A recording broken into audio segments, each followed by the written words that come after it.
Salve, salve, galera. Fernando aqui do canal Sintoniza Fla. Galera, já vou pedir para você deixar o like, se inscrever no canal aqui. E galera, vamos junto aqui analisar então o que a mídia tá falando e sobre essa eliminação do Flamengo. E sem delongas, galera, já vou deixar o vídeo para vocês aí, beleza? Tamo junto. Quando o Jorginho se dirigiu para bater o pênalti, eu estava ali, ó, bem no meio da torcida, onde fica nosso lugar ali. Vários rubro-negros, como é que não é uma raça que bate o pênalti? O Jorginho é um dos grandes batedores de pênalti do futebol mundial. Bateu o pênalti decisivo, inclusive, pela seleção italiana. Fez sua estreia aqui e acho que mandou bem no Mundial. Mas, Felipe, a gente estava comentando sobre o tamanho da derrota, o que faltou para o Flamengo, o que o Flamengo poderia fazer para conseguir uma façanha. Porque é disso que se trata. Se o Flamengo tivesse vencido aqui, seria uma façanha absurda. A minha impressão vendo o jogo, é que para encarar uma pedreira dessa, você tem que ter um nível de concentração muito alto e beirar o erro zero. Então, assim, já que é chover no molhado, que o Bayern é mais time que o Flamengo e qualquer equipe brasileira e sul-americana, eu opino que o Flamengo ofereceu favor demais a quem já é naturalmente melhor. Se o Flamengo não tivesse oferecido tanto favor, eu acho que poderia ter conseguido algo melhor aqui. O que você acha? Pensa exatamente como você pensa e como o Jorginho falou. O Flamengo, em dados momentos do jogo, bateu de frente, jogou de igual para igual com o Bayern. Quando estava 3-2, por exemplo, o jogo estava para o Flamengo. Exatamente, não. Quando o Flamengo fez o 2-1, inclusive, o Flamengo teve oportunidade, a torcida do Flamengo começou a vir junto com o time também, só que depois o Flamengo acabou recuando, parece que deu uma abafa justamente por causa da pressão que o Flamengo começou a fazer, mas de fato, um jogo tão grande, como um time tão forte como o Bayern, o time não pode errar 3 bolas em saída de gol. Isso, o Flamengo levou vantagem, principalmente depois da entrada do Bruno Henrique. Eu acho que quem está vendo o programa e secou o Flamengo, eu acho que muita gente que secou segue assistindo ao programa, pode olhar pra gente e falar assim, pô, os caras estão romantizando a derrota do Flamengo. Mas é que assim, ó, pra mim, na minha opinião, o que aconteceu aqui é a lógica, né? O que se espera de um confronto entre um gigante europeu e um ótimo time sul-americano, dos melhores que a gente tem, talvez até o melhor, é justamente um placar como esse, na minha opinião, 4-2. É por aí mesmo que acontece. O City derrotou o Fluminense por 4-1, quando o Fluminense era o campeão da Libertadores. Para passar pelo Bayern, o Flamengo precisaria subverter a lógica, fazer algo muito fora da curva para que a lógica não acontecesse aqui. E eu opino que a falta de concentração em momentos cruciais, os primeiros 10 minutos, o favor que deram ao Bayern quando estava 3-2, né? Um passe de bandeja para o Bayern ampliar, foi o que acabou determinando o placar. Não a superioridade, porque da superioridade o próprio Felipe já falou aqui em português muito bem claro, né? São times de outro patamar, os da elite europeia e os nossos. Ficou o gostinho de que dava para ter incomodado mais, viu, Denilson? Quero ouvir vocês aí no Brasil, meu caro. Boa noite a vocês, Denilson, vocês que estão na nossa casa, no estúdio do fechamento, meu velho. Fala, Dena! Fala, Rizek. Boa noite para você, boa noite para Felipe Melo. Sempre elegante Felipe Melo. Que anel. Daqui a pouco a gente vai falar desse brilhante anel na sua mão, Felipe. Parabéns, uma história maravilhosa no futebol. Daqui a pouco a gente fala sobre o teu estilo. Aqui ao meu lado, Brasil. Rafinha, comentarista especial do Sport TV nessa Copa do Mundo de Clubes. Você acha que faltou essa leitura por parte do Flamengo e entender rapidamente o jogo, como aconteceu com o Bayern? Boa noite, Rafinha. Boa noite, Denilson. Boa noite, Losete. Boa noite, Xará. Fez meu parecer, né? Zeke, Felipe Melo, um grande abraço para vocês. Assim, Dena, é difícil a gente mensurar assim, que faltou leitura, não, porque com muito respeito ao Flamengo, mas é uma prateleira acima, é um nível de adversário acima do Chelsea. O Chelsea foi uma grande partida, o Flamengo errou pouco, e contra um time dessa dimensão, ele não pode errar. E o Flamengo errou assim, nos detalhes que contra essas equipes não perdoam. Então, assim, dava para ter melhorado, igual o Jorginho falou, ler o jogo, pressionar aqui, sair um pouco mais, mas também tem que entender que é uma das melhores equipes do mundo. O planejamento, Losete, aproveitar a tua experiência, você analisa sempre muito bem taticamente os times. O Felipe ele é fiel no estilo dele de jogo, né? O Felipe Luiz ele é fiel no estilo dele de jogo. O Flamengo, quando ele começa o jogo e toma logo o gol, o Flamengo continua jogando da mesma forma, né? Tentando sair jogando. De repente foi um erro de leitura do Felipe em tentar, de repente... Daqui a pouco eu vou perguntar pro Rafinha um comentário que ele fez durante a transmissão, que ele trabalhou no jogo, mas de repente poderia ter mudado já essa leitura, Losete? Boa noite. Boa noite, amigos. Prazer estar com todos vocês. Um abraço aos amigos de Miami.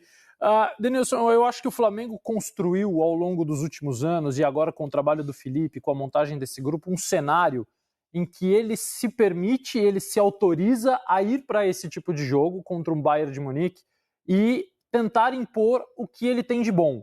Claro, tentar evitar erro. Primeiro que eu acho que erro zero é utopia nesse tipo de jogo, concordo. Principalmente porque o Bayern de Munique é talvez um dos times do mundo, certamente um dos times, talvez o time no mundo que mais force o adversário a errar, com uma pressão insana no campo de ataque, muito bem organizada e que o Flamengo conhecia. O Flamengo não foi surpreendido, porque o Felipe falou sobre isso na véspera. O Flamengo não tem o hábito. Uma coisa é conhecer, ter informações sobre, outra coisa é viver a situação. O Flamengo não vai viver nenhuma outra vez na temporada uma situação de uma pressão como a que faz o Bayern enfrentar um adversário como o Bayern. Mas o Flamengo construiu esse cenário nos últimos anos em que ele não pode ir para esse jogo, ou ele tem que ir para esse jogo tentando impor a sua maneira de jogar.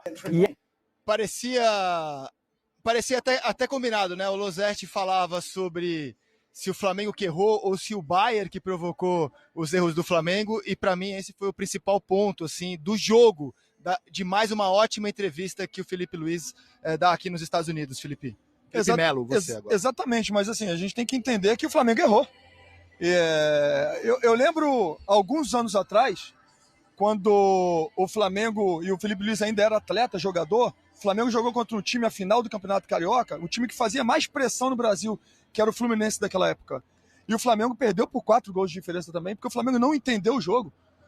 Então o Flamengo tinha que fazer, o Flamengo tinha a missão de fazer a leitura de dentro do campo, assim, não tem como fugir. Eu sou um cara que eu me amarro em elogiar, gosto de elogiar, como eu elogiei o Flamengo, como falei que o torcedor do Flamengo tem que sair feliz e contente, porque o time muitas vezes muitos momentos jogou de igual para igual, mas agora falar que o Flamengo errou porque o Bayern pressionou, o Flamengo errou porque de fato o Bayern pressionou, mas porque o Flamengo não fez a leitura de jogo correta que tinha que ser feita naquele momento. Sempre quando o Flamengo estava perdendo de 2-0, o Flamengo fez 2-1, teve a oportunidade de fazer o 2-2, estava melhor no jogo, perderam uma bola na saída de bola e acabou originando o terceiro gol do Bayern. E assim por diante. Depois foi o quarto gol, a mesma coisa. Então, assim, deixa realmente um gosto de poderíamos ter feito mais. Independente do Bayern ser o melhor time ou não. Eu vou devolver para o Losetti, só dando um pitaco, né? Assim, eu acho que o Felipe cumpriu a promessa de tentar jogar mais ou menos de acordo com o que é o DNA do Flamengo, né? Com o que é o jeito com que ele joga, mas é claro que a qualidade do adversário é muito diferente daquela que o Flamengo enfrenta no dia a dia, inclusive física, como o próprio destacou. E eu não me aguento, viu, Losetti, quando a gente insiste em perguntar sobre uma coisa tão óbvia e ululante, que é a diferença do futebol sul-americano para o europeu. Quero deixar claro, isso é uma coisa tão óbvia, que não é a diferença do futebol do jogador sul-americano para o europeu, tanto que, com exceção feita ao Bayern, todos os europeus aqui vivos na competição têm jogadores brasileiros. Todos os jogadores que comentam no fechamento fizeram carreira na Europa, porque os europeus têm dinheiro para comprar os melhores do mundo. E os melhores do mundo, entre eles, estão os sul-americanos, né? A Argentina é a seleção campeã do mundo e todo mundo joga na Europa. Então o futebol argentino, ele é muito forte. Só que o futebol argentino da Série A é jogado na Europa, assim como o brasileiro. O Vinícius Júnior joga na Europa, assim como os nossos principais jogadores. E a gente insiste em perguntar a diferença do futebol sul-americano para o europeu. É o dinheiro, é a economia, idiota, como diria o outro. Agora, Losetti, devolvo para você porque você estava falando sobre os erros. É uma frase famosa para falar, né? É economia, estúpido, para ser mais preciso. Vou devolver para você, Losetti, porque você estava falando do erro zero e de como o Bayern, na sua opinião, proporcionou também esses erros ao Flamengo. Devolvo a você, Losetti, porque a palavra estava contigo, meu caro.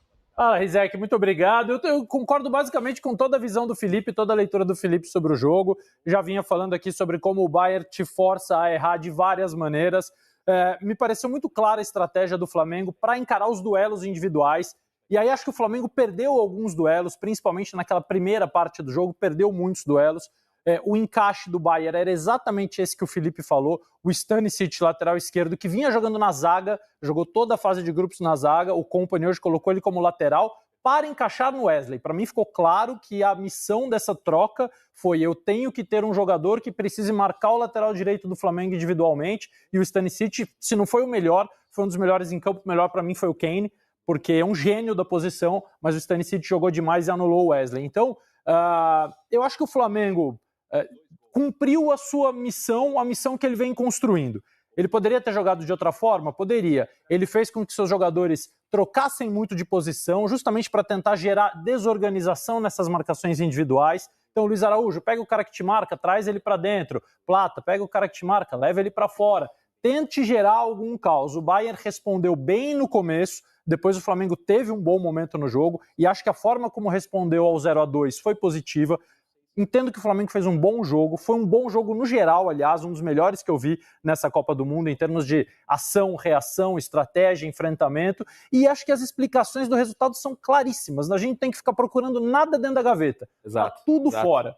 Ganhou o time melhor, ganhou o time com mais orçamento, ganhou o time mais bem preparado e acostumado a enfrentar esse tipo de partida que o Flamengo tem raríssimas oportunidades. Agora, talvez daqui a 4 anos apenas ele vá jogar contra um Bayern de Munique. Tem os intercontinentais pela frente, o Flamengo é sempre um favorito na Libertadores, o Bayern é sempre um favorito na Champions League, mas acho que as explicações são muito claras sobre o que aconteceu e estão dentro do que a gente previa antes da partida. Ô, Sobis, quando a gente ouve o Felipe Luiz falando sobre a estratégia que ele usou, ou ele tentou usar durante o jogo, que o Felipe Luiz é um estudioso do futebol, então ele tem uma mentalidade muito mais lá da Europa do que daqui do futebol brasileiro, e me arrisco dizer que daqui a pouco tempo ele deve, de repente, estar dirigindo algum time na Europa, por todo o contexto, né, do Felipe Luiz como um estudioso do futebol. Ele falou ali, cara, se a gente tentava sair por dentro, eles tinham uma estratégia para matar essa saída por dentro. Se a gente tentasse uma bola longa, eles também teriam uma situação para cortar essa bola longa. Você concorda com esse ponto de vista? Concordo. Boa noite, Rizek, Felipe, amigos aqui. A única coisa que eu botaria em pauta é, a partir do momento que tu tomou o primeiro gol de um gol contra, né? Paciência, mas o segundo gol, você já perde uma bola na frente da área, tu já muda, né? Já muda um pouquinho da forma de sair. E o Flamengo tomou os 3 gols saindo do mesmo jeito na frente da área. Isso é meio que um erro meio que básico no futebol, né? Joga por fora, até organizar... queira ou não, por estar calor, a questão da parada técnica, ela conta muito como um tempo, organiza, para de sair por dentro, joga a bola lá nas costas, parou e dá uma organizada. E depois que começou a jogar, melhorou, mas sempre voltou nesses erros que perdeu a bola na frente da área, isso aí é crucial no futebol de hoje. Ô Rizek, dá para falar, Felipe Melo também, dá para falar, se a gente fizer o recorte do jogo e tentar agora rapidamente eliminar os erros do Flamengo, que na consequência aconteceram os gols do Bayern, o Flamengo foi um time competitivo. Essa distância que a gente fala de qualidade técnica de europeu para o brasileiro, se a gente eliminar esses erros que originaram os gols do Bayern, o Flamengo chegou próximo de ser competitivo contra o Bayern? O Flamengo, ao meu ponto de vista, sim, chegou próximo. O Flamengo competiu. Por isso que o Flamengo teve vivo o jogo todo. Porque o Flamengo competiu. Os erros realmente foram cruciais. Eu concordo muito com o Rafa quando ele fala que tinha que ter feito essa leitura de jogo no momento, sabe? Tomamos um gol já rápido no início, vamos sair jogando depois para tomar o segundo gol, o terceiro, o quarto. Mas eu concordo e eu penso que o Flamengo, em determinados momentos do jogo, jogou de igual para igual com o Bayern. Realmente, acho que isso aconteceu. E, Dena, também achei que a leitura do Felipe foi precisa, né? Chelsea e Bayern são times de prateleiras diferentes, né? O Chelsea não jogou a última Liga dos Campeões, inclusive terminou em 4º nessa edição da Premier League, vai jogar a próxima, mas para mim claramente são times diferentes, né? Hoje era um degrau muito alto e eu acho que esse formato de competição, Dena, até respondendo a sua pergunta de ser competitivo, eu acho que assim, traz a realidade, se é que alguém duvidava, sobre como fica ainda mais difícil algo que já estava quase impossível, que era o time sul-americano conquistar o Mundial, né? Porque no outro formato do Intercontinental, se você consegue ganhar um jogo de um europeu, como o Botafogo fez com o PSG, por exemplo. Um jogo, você conseguiu. Acontece. Eu acho que se o Flamengo jogar umas 10, 12 vezes com o Bayern, talvez consiga ganhar um jogo. Tô chutando, né? Porque eles não jogam 10, 12 vezes. Eu acho que talvez consiga num dia em que o Bayern não esteja tão bem, num dia que o Flamengo se aproxime. O Lozete tem razão, não existe erro zero. Mas num dia que o Flamengo se aproxime do erro zero, num dia em que o Rossi consiga fazer milagres. Um jogo, dá para sonhar. Agora, esse formato, você tem que escalar muitas montanhas, né? Teria que passar hoje pelo Bayern, depois pelo PSG, depois pelo Real Madrid. Cansa só de pensar o desafio para um time sul-americano, né, Dena? Eu devolvo para você. Você está fazendo muita pergunta, agora eu que faço para você, Denil. Você acha que o Flamengo competiu, Dena? Eu acho que sim. O Flamengo competiu. A gente estava comentando aqui durante o jogo essa falta de... Bom, galera, é isso aí. Não tem muito o que lamentar. O Flamengo, então, agora volta aí volta pro Brasil. Gente, a gente tem que lembrar aí que a gente tem Copa do Brasil, a gente tem Libertadores, somos líder do Campeonato Brasileiro. Estamos já nas fases de oitavas de final, aí, tanto na Copa do Brasil quanto na Libertadores. Tem que juntar os cacos, galera. Como eles falaram no programa ali, realmente, ganhou o time com maior orçamento, ganhou o time que apresenta hoje um melhor futebol, entendeu? Então, bola para frente, não tem muito o que fazer. Você que ficou até o final do vídeo, eu convido você a curtir, compartilhar, se inscrever no nosso canal aqui, Sintoniza Fla. E vamos adiante aí, galera. Isso aqui é Flamengo. E vamos que vamos. Tamo junto.